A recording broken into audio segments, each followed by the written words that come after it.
Welcome to the first episode of Warcraft Stories. Yeah, I think that's the title I'm going to go with. I never really give it that much thought. Just kind of hit record.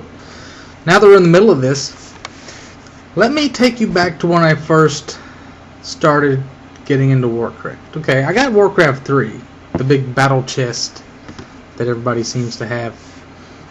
Because some friends told me that the game was really awesome. They all played it. I used to hang out in an IRC chat room with some guys that I used to play Tribes 2 with.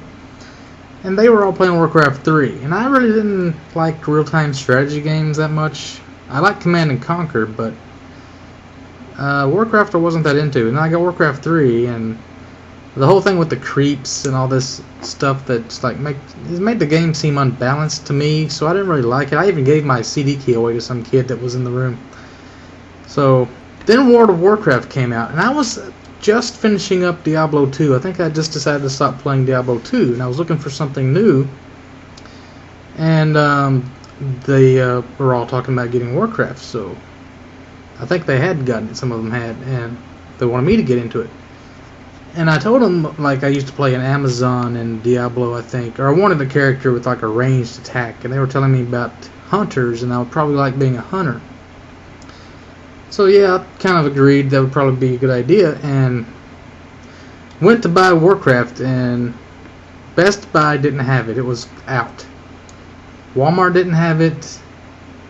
CompUSA didn't have it. Circuit City didn't have it. It was sold out everywhere. I ended up finding this son of a bitch at a Meijer. If you ever seen the logo for Meijer, I don't know if you guys have it. It's like a grocery store. It's like Walmart, but they sell groceries and they have like a pharmacy and stuff. And they have a little electronics section. And they had one freaking copy of this left. And I snatched it. And I ran out of there like a maniac after paying for it. $49.92 it says. And so I went to create a hunter. And I chose the Tauren race for the Horde because they told me that everybody plays Alliance, and Alliance is just for pussies because nobody wants to be like everybody else, you know. Everybody wants to be different. And Horde is really the way to go. It's a little bit harder and for not noobs, right? But I was a total noob hunter. Didn't know what I was doing, had no clue, just starting out, you know. I got dual wield, and I ended up getting like level 25 or 30, and I had like a sword in one hand and a lantern that heals you in the other hand. I think I was in Camp Tarajo, and the Barrens is like as far as I got on this guy. Gave up on him, and you know, after I'd played it a long time, I really liked hunters, but then this guy was already pretty much crap, so I scrapped him. And I went through some other characters, which I'll talk about later. I had like a rogue, a mage, an actual good hunter.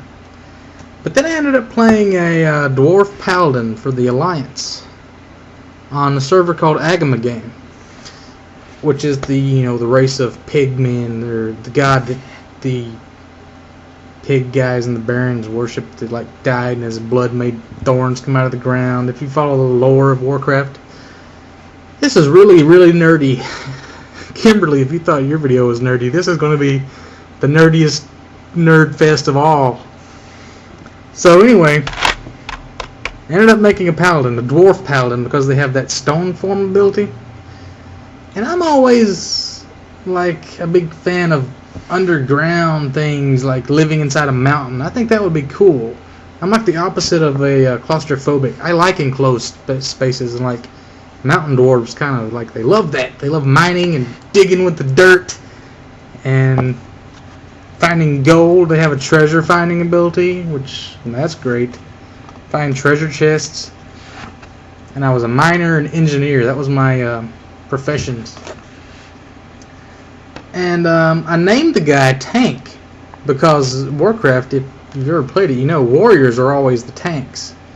But I wanted to try to make a protection spec paladin that could tank as good as a warrior. That was my initial ambition. Of course, everyone laughed at me and called me names, and I turned out to be the little tank that could. I was actually a damn good tank. I even tanked in Molten Core every now and then, like core hounds or those core packs, corehound packs. Yes. And in Zul'Gurub, I think I tanked a little bit. Anyway, I was a paladin named Tank, which is kind of ironic for some people.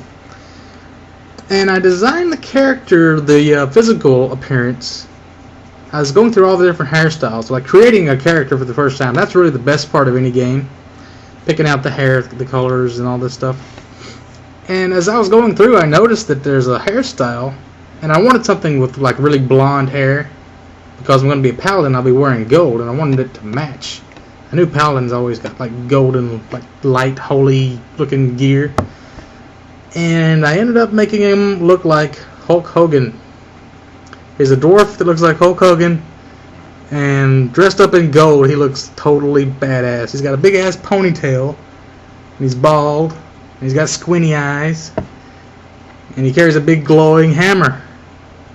Initially, that's what I started out with. Let me go into my screenshots now. I'll turn this camera off and I'll talk to you from my screen capturing program. I'll show you what he looks like. Okay, this is Tank. This is the early version of my paladin. As you can see, he's got the big mustache. He's got the beard. If you can see behind him, he has a huge ponytail, the same color, you know, and he's all like, this is noob gear. This is your light forged chest plate, gloves, some pants of valor or whatever, the valor leggings that I kind of stole off some warrior that he probably should have gotten them, but I didn't have any good pants either at the time, so I was just as needing of some good pants, and I got those in like Stratholme or somewhere. And the stone form gargoyle shoulders or whatever they are, they're really good for tanking. Like, that's my original idea, was to be a tank, so I had those really high, like 600 something defense shoulders. So this is what he started out looking like, and this is the Hammer of the Grand Crusader that you get from the end boss, the live Stratholme. So okay, that's the noob tank. Now here we have my horse. This is your epic mount for a paladin. Took me forever to get this damn thing. I had to go in the quests and Skull Mats with 2 other paladins and a priest, I think. And this was me defending the flag at the mine in one of those Alterac Valley things, the battlegrounds. And I'm trying to flip my horse. I couldn't get him to fall over, but you could really like get up on those flags and like pop wheelies sort of with a good mount.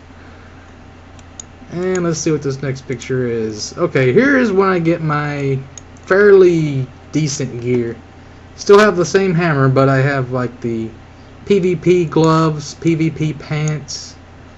Here's my tier 1 epic boots, Lawbringer boots.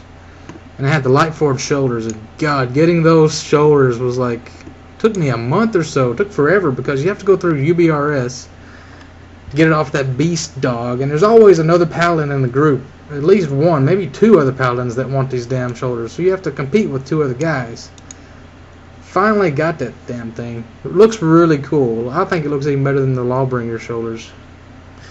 But this is again an Alterac Valley Battlegrounds, or Arathi Basin. This is Arathi Basin, my bad. And I think the belt is a PvP belt, or no, it's a Lightforged belt. It's really gold. Looks really cool. I think this next shot is just a change of weapon. Yeah, this is my can't really show y'all. It's the Halberd of Smiting. If you've ever seen it, you probably know what it is. It's the big Zul'Gurub, like polearm that you get off of the troll, the Blood Lord. I haven't played in like a couple months, so I'm kind of rusty on the names of stuff. But this is the Halberd of Smiting, which really, this was my first epic weapon, so I was kicking a lot of ass once I get that, because it has like a 600 damage proc that like makes you bleed or something. It's really good damage weapon. And here I am sitting on a pile of gold. This is in my basement of my house that I secretly built. No, actually, this is like the end of Oldham. And as you can see, I go really well with gold. This is after somebody has spotted me, and I have to beat them away with my mighty glowing hammer. I had the 22 intellect enchant on it by then. That's all gold looking. Really matched my armor, so that's pretty cool.